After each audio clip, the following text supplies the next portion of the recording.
really, really sad. আইসিসির পূর্ণ সদস্য পদ লাভের পর এই প্রথমবার আইসিসির কোনো বৈশ্বিক টুর্নামেন্টের সুযোগ পেয়েও অংশ নিচ্ছে না বাংলাদেশ।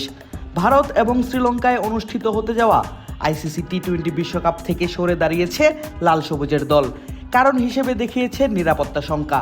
তবে এর পেছনে যে আছে গভীর রাজনৈতিক চাল আর কূটনৈতিক সমীকরণ, ব্যাপারটা বুঝতে বাকি নেই কারো।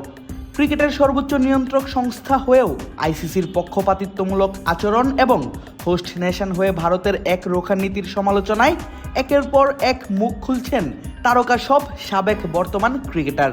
ব্যতিক্রম নন South African living legend AB ডিভিলিয়ার্সও। সামাজিক যোগাযোগ মাধ্যম ইউটিউবে নিয়মিত লাইভ স্ট্রিমিং করে থাকেন মিস্টার 360 ডিগ্রি। 24 জানুয়ারি চলছিল এমনই একটি লাইভ, আর সেখানেই ভারতীয় এক দর্শকের প্রশ্ন, 2026 টি-20 বিশ্বকাপ থেকে বাংলাদেশের সরে দাঁড়ানোটা কিভাবে দেখছেন তিনি। উত্তরে সাবেক এই ব্যাটার বলেন, ব্যাপারটা দুঃখজনক। এখন যে কোনো ব্র্যান্ডের পুরাতন এসি বদলে নতুন ওয়ালটন এসিতে উপভোগ করুন 25% ছাড়। খেলা আর রাজনীতিকে একসঙ্গে পছন্দ করেন না, জানিয়েছেন সেই ব্যাপারটিও। আমার কাছে এটা দুঃখজনক। আমাদের খেলাটার জন্য এটা ভালো কোনো চিত্র নয়, ভালো কোনো বার্তাও নয়। কখনোই এমন হওয়া উচিত নয়। যারা নিয়ন্ত্রণে আছেন, যারা সিদ্ধান্ত নিতে পারেন, তাদের উচিত বিষয়টা মিটিয়ে ফেলা। রাজনীতি যখন ক্রিকেটে এতটা জড়িয়ে পড়ে যে এমন পরিস্থিতি তৈরি হয়, সেটা আমি একেবারেই অপছন্দ করি। সত্যিই খুব খুব দুঃখজনক। বেশ লম্বা সময় ভারতে আইপিএল খেলা এবিডি ভারতকে উদ্দেশ্য করেই বলেন, কখনো পরিস্থিতি এমন হওয়া উচিত নয় যেন দলগুলোকে টুর্নামেন্ট থেকে নিজে থেকেই সরে দাঁড়াতে হয়। এই বিষয়ে আমি পক্ষপাত দুষ্ট হতে চাই না। আমি মাঝামাঝি অবস্থানেই থাকব। এটা রাজনীতি, এটা ব্যক্তিগত, এবং এই বিষয়ে মন্তব্য বা সিদ্ধান্ত দেওয়ার মতো যথেষ্ট তথ্য আমার কাছে নেই। আমি এই বিষয়টি নিয়ে যথেষ্ট জানি না। তবে যেটা আমি জানি সেটা হলো এটা দুঃখজনক। কখনোই এমন পর্যায়ে পৌঁছানো উচিত নয় যেখানে দলগুলোকে টুর্নামেন্ট থেকে নিজে থেকেই সরে দাঁড়াতে হয়। বাংলাদেশের বিশ্বকাপ বয়কটের ঘোষণাটা আসে ভারতের স্বেচ্ছাচারী আচরণের কারণেই।